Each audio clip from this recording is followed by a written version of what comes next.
Hello Targar friends. Hey everybody, it's Jason Blaha here and it's time for another work mode workout. And today is Dynamic Effort Bench Press Day, also known as might get thick as peanut butter, TM, because it's a good type of fat. That's what we're going to do. We're getting thick as peanut butter. And I have the new mic. You guys let me know what you think about it. Pretty expensive, but I like it so far. I've been using it for Skype updates with clients. I've used it in a couple of 1-hour Skypes in the last day. But this is the first real video going up online using the new mic, so hopefully it's pretty good. It seems to be pretty clear. It seems better than the old one, at least from what I can tell, but I think people have to remember I'm actually hearing impaired. I have some hearing at this point, so I don't use hearing aids or anything, but I am fairly hearing impaired, so I'm missing multiple tones and stuff that I can't hear at all. And I have undulating hearing, and a lot of people weren't aware of that. So if you guys go, hey Jason, why do you mispronounce people's names and stuff, it's like, or words, because I was deaf when I learned how to talk. So fact a lot of people weren't aware of, I was deaf as a child for like 3 years. And then I got my hearing back in my right ear. My left ear was repaired when I was 13, and it's a skin graft and everything. So like my whole eardrum is actually a skin graft, and some of the bones and everything are artificial. But just a reminder on that. So I say things funny. Deal with it. But the point is the mic is working, and we're back to close grip benching. It's like I said last time, I came to the conclusion, me trying to do wide grip stuff, it does nothing but hurt my shoulders and make me weak. Right? That's all it does. I gave it a really, really honest go. I threw all my efforts into training for months and months and months wider grip, and I feel like I didn't really make much progress there. Now, as soon as I get back over to the close grip, we did all this with a medium to close grip, all the speed bench. Took me a little bit to kind of get back into the groove, but once I did, I felt like it was pretty fast, even though it's a longer range of motion. And I'm using the new arch, the new foot position, and I have a feeling as my floor press and other stuff goes up as accessories doing this, we're going to see my bench start climbing. Right, we're going to see my bench climb. And it's not like my chest doesn't get worked. My chest gets worked on all of this. But because all of my pressing is going to be slightly more tricep dominant and a longer range of motion, things like my chest and delts and everything are going to grow off these exercises depending on my triceps. So we're going to put a very, very, very heavy tricep focus in moving forward even further. Like I've been building them up, but realistically I just need more arm in general. You know, people always say, oh, your arms aren't big enough. Well, we're correcting that now. We're working on it. And so these sessions are going to be very tricep dominant. I'm going to be doing a lot of really, really tough work for my triceps.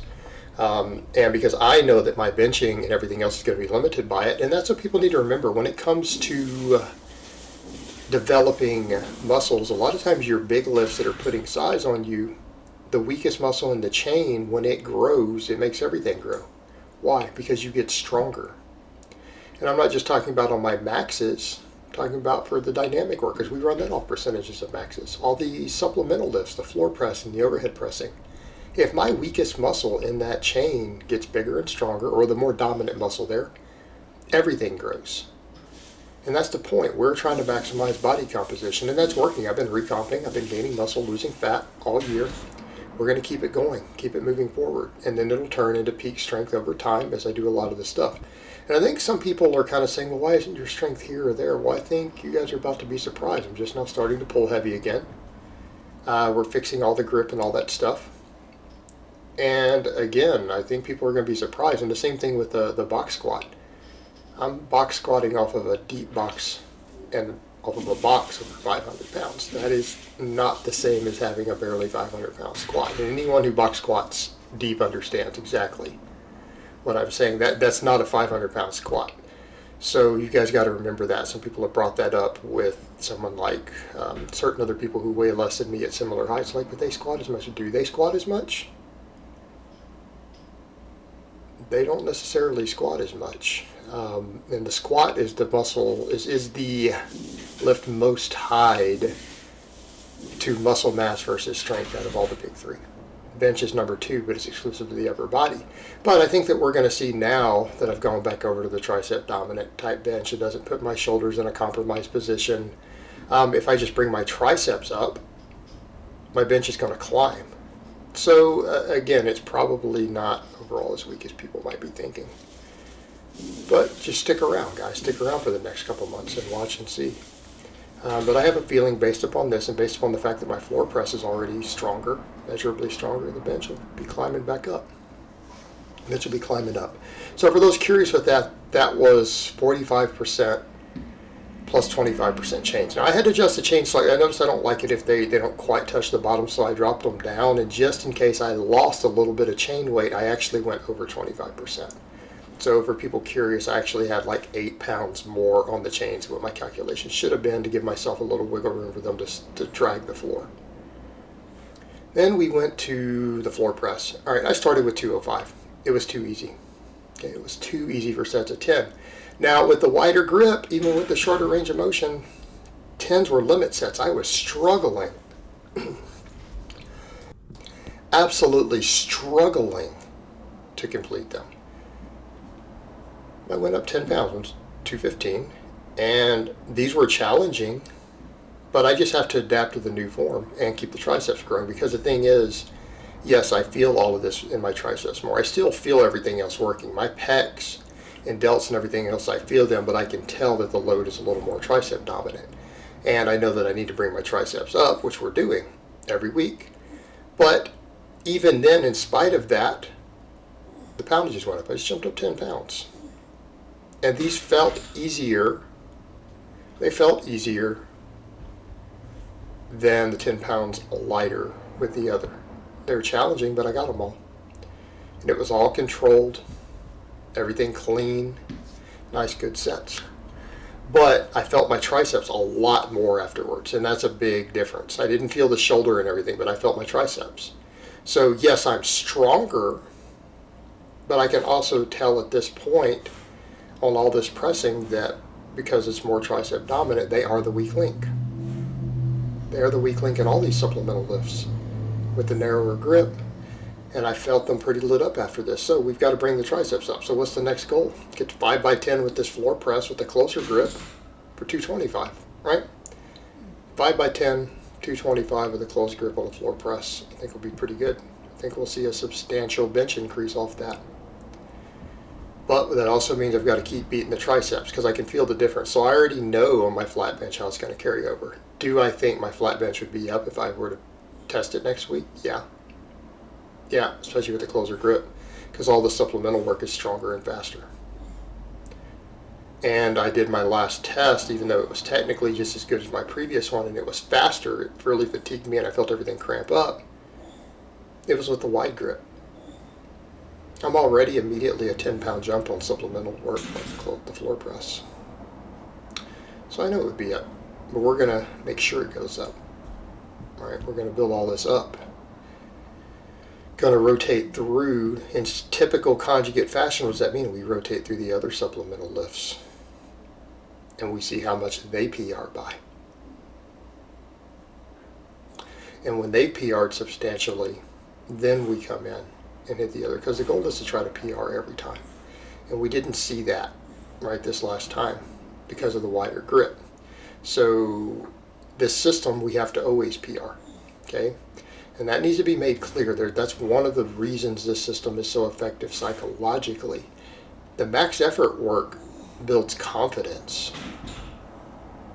Yes, it has physical characteristics. Yes, it teaches you things. But it's a system designed to program in your brain that you are a winner who PRs all the time. So we need to come through and PR on 6 or 7 variations. We need to PR on all that stuff. And then you instill in your head, I'm a winner. I set PRs every week. It programs your brain. Programs your brain in a positive way. One of the secrets of success to this system. It's one reason it makes good athletes all the way around. One of the many reasons. Because there's all the physical, but then there's that psychological. That is the psychological component of it. You know that you are brutally strong through dozens of different lifts for a 1 rep max. You know how to find grooves at awkward angles at the drop of a hat. But you also instill in your head that you PR every single week, all the time. Okay. Creates a winner's mentality. But these went good, so I want to get these up to 225. We need to work on working this up another 10, looking just as pretty and clean as this. All right. Now, some people are like, well, you're not doing pauses on all of them, not till near the end. I turned into rest pause near the end. No, not worried about it, because I'm trying to just power through it. That's all that we're worried about. Just digging in and powering through. And then if it's what I do on a lot of these supplemental lifts, you'll notice I'll do them fairly touch and go till it gets difficult. We build up fatigue, and then I rest pause them at the end. Because I'm not worried about having to develop that component. I'll pause bench on all the max effort days. Using these to build musculature. And we already know I'm always explosive off the bottom on close grip presses, especially as long as I practice them when it comes time to do max effort work. Right? I'm not worried about it. Not worried about it at all, because I already know how to pause bench. And with these, we're already removing leg drive. The leg drive is gone. So I'm not getting that benefit anyways. I'll be able to add that back in on the pause bench. This is about hypertrophy at the right joint angles. That's the purpose of all this. Trying to, at certain joint angles, make sure everything gets thicker. So we're doing a floor press. We're doing an overhead press. And we're doing fairly tricep dominant versions. Now, same thing as we get further into the overhead press, we start pausing as it gets fatiguing, so that once I'm tired, I'm forced to use that dead stop training. And then the last set of these, I was tired, and I just did pause work all the way through, and I only got like 7. So I got my 4x10, and then I couldn't complete the last set, and that's fine. People say, well, shouldn't you be PRing? No, not really. This is just building a ton of fatigue, and I'm doing this twice a week. And to do 5x10, even with 135 on a strict press, as the third exercise of the day, third pressing movement, that's tough. That's tough. And people who mess with this lift know what I'm talking about. There's a lot of guys who are like, well, my 3 rep max is that. It's like, yeah, but that's your 3 rep max, and you probably haven't done any pressing first. This is my third pressing exercise. And we're going 5 sets deep. It's fatiguing. And you guys already know my max press is 225 plus. Right? So this is sort of volume you do with a 225 strict press. And it's challenging and it's tough. And that's what we need to remember, guys. I'm not worried about developing max strength on a lot of these movements. Why? Because we train max strength twice a week already. All of this stuff is here to create as much training volume as possible in the different joint angles and muscles that I want, so that we use that to build max strength. We use it to build support musculature, and we use that to develop max strength off the max effort work. So it's just about training volume. It is about creating fatigue and making sure that I fatigue the right muscle fibers so that I get the most hypertrophy in the right places of those muscles. Okay?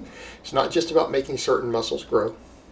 It's looking at which muscle fibers that are sometimes specific to joint angles are those the ones that are really getting a higher percentage of the growth if possible. Are we maximizing the right fibers, not just are we making it grow?